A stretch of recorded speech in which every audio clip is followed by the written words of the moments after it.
Mais voilà, j'avais envie de vous en parler pour la Saint-Valentin parce que je trouve ça parfois un petit peu dommage, tristounet, ces couples qui font l'amour comme ça dans le calcul et en étant en fait jamais vraiment l'un avec l'autre et toujours soit en attente de son plaisir, donc laisse un petit peu l'autre faire son truc et attend que ce soit son tour, mais n'arrive jamais à trouver ensemble quelque chose qui leur plaît vraiment à tous les deux.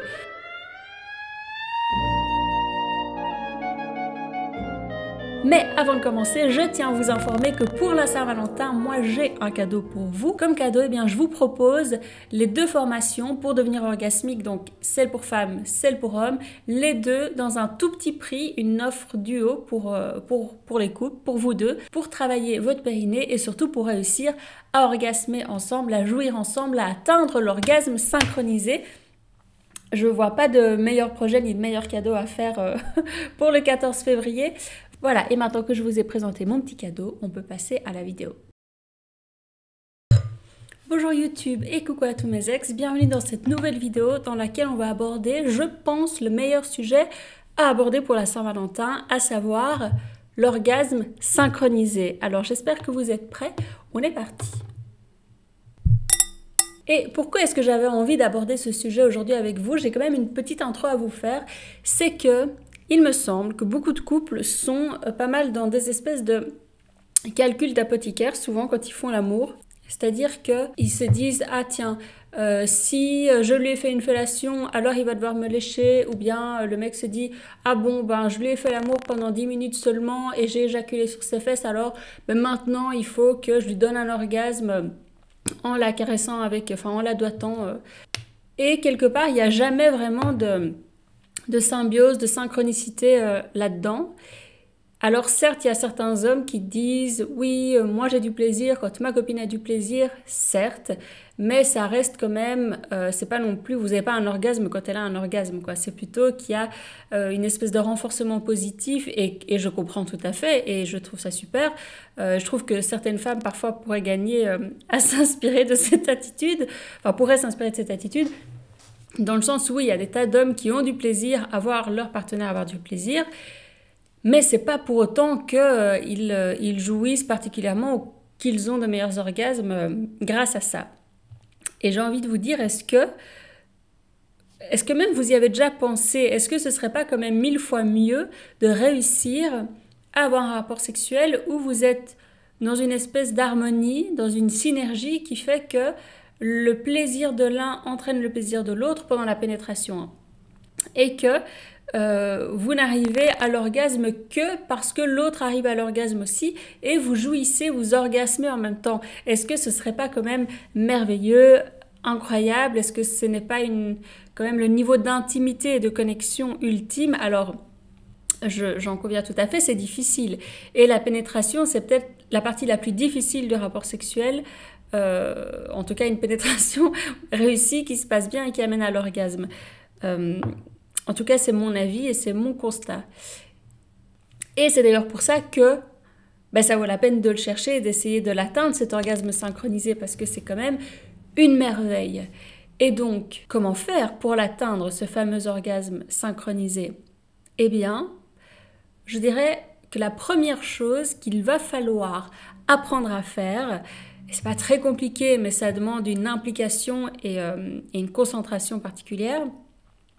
La première et la chose principale, c'est de vous oublier un peu pendant le rapport sexuel et d'essayer de vous connecter, de vous mettre à la place de l'autre, à la place de votre partenaire.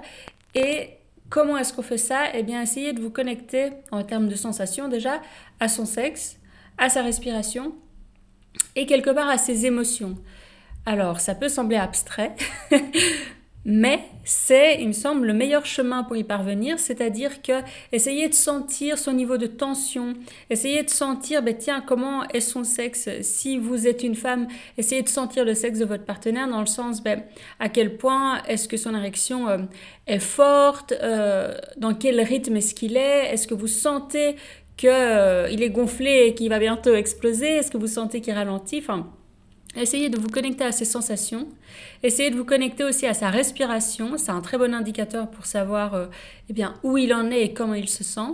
Et d'ailleurs, un bon truc pour l'orgasme synchronisé, c'est d'essayer de synchroniser vos respirations. C'est-à-dire, quand l'un expire, l'autre inspire, inversement, et on essaye de rentrer en fait dans un rythme qui nous fait nous accorder, tout simplement.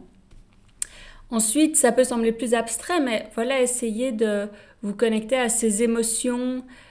Et ça n'a pas besoin d'être hyper ni réaliste ni tangible. C'est quelque chose que vous allez ressentir. L'idée, c'est qu'au fur et à mesure que le plaisir de l'autre monte, que eh bien, le vôtre monte également de manière synchronisée et parallèle. Et le but ultime, c'est bien sûr que vous soyez à un tel niveau de connexion que la jouissance de l'un entraîne votre jouissance à vous. Et ça, c'est merveilleux, c'est incroyable et c'est l'idéal. Alors, ça demande à la fois de s'oublier, de se connecter à l'autre, mais quand même, évidemment, d'être assez bien en contrôle de soi, de son corps, de sa respiration, de ses émotions, parce que justement, si vous sentez que l'autre commence à partir et est proche de l'orgasme, alors vous essayez de vous mettre au même rythme, c'est-à-dire accélérer votre respiration, c'est-à-dire contracter votre périnée, c'est-à-dire essayer de vous laisser aller et de justement passer à cette étape suivante de lâcher prise qu'est l'orgasme. Et si je peux vous donner un conseil peut-être un peu plus concret et plus précis pour y parvenir, on y revient toujours, mais c'est le travail du périnée, évidemment. Pourquoi? Parce que en travaillant votre périnée, vous allez affiner vos sensations et donc quand vous ferez l'amour, vous serez non seulement plus sensible à vos sensations, mais vous serez beaucoup plus sensible aux sensations de l'autre. Donc quand je vous dis essayez de sentir son sexe, eh ben ça passe par vos sensations, à vous ça passe par votre périnée et donc en vous entraînant en amont à affiner vos sensations au niveau de votre périnée, quand vous ferez l'amour, vous serez beaucoup plus facilement capable de vous connecter au sexe de l'autre. Voilà.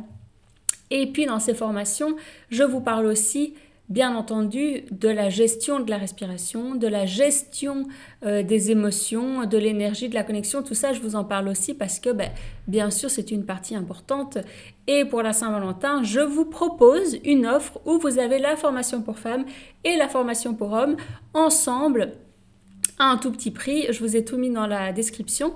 Parce qu'il me semble que c'est quand même une des meilleures manières de fêter la Saint-Valentin que de réussir, enfin que de s'offrir un orgasme synchronisé. Franchement, vous m'en direz des nouvelles. D'ailleurs, si vous l'avez déjà expérimenté, je serais curieuse d'avoir votre retour, votre avis en commentaire. Est-ce que c'est quelque chose que vous avez déjà vécu ou bien qui vous semble totalement abstrait et mystérieux? Mais voilà, j'avais envie de vous en parler pour la Saint-Valentin parce que je trouve ça parfois un petit peu dommage, tristounet, ces couples qui font l'amour comme ça dans le calcul et en étant en fait jamais vraiment l'un avec l'autre et toujours soit en attente de son plaisir, donc laisse un petit peu l'autre faire son truc et attend que ce soit son tour, mais n'arrive jamais à trouver ensemble quelque chose qui leur plaît vraiment à tous les deux. Donc voilà, j'avais envie de vous en parler parce que ça me semblait important. Et puis voilà. Je pense que je vous ai tout dit. Bisous YouTube, bisous à tous mes ex et à la semaine prochaine.